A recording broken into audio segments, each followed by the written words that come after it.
Hi guys, eto nga po pala yung apat na writing pad paper ni Kia nung kinder. So nung nakita ko nga, yung writing pad number 1 lang nila yung madalas nilang nagagamit. May kaibigan kasi si Kia na turning kinder din, kaya ayusin ko siya at pagsasamahin ko yung mga nasulatan at hindi pa nasusulatan. May color code kasi sa kinder dito sa school nila, kaya magagamit pa nung kaibigan niya. So papalitan niya lang ng plastic cover. Maayos pa naman siya, para papel na lang ang bibili nung mama ng kaibigan niya. At palitan na lang din ng name sa harap.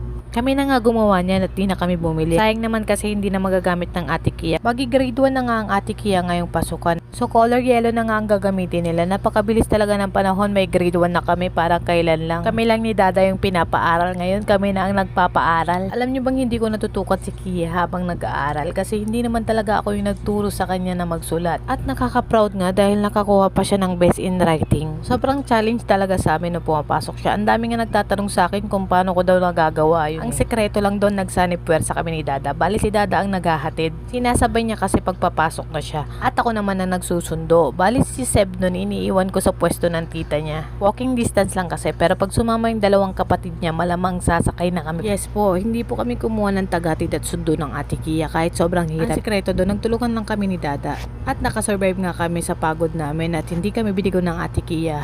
At malapit na nga ang pasukan at panibagong journey na naman. Sana pang morning ulit ang Ate Kia para naman ay sabay ulit ng Dada.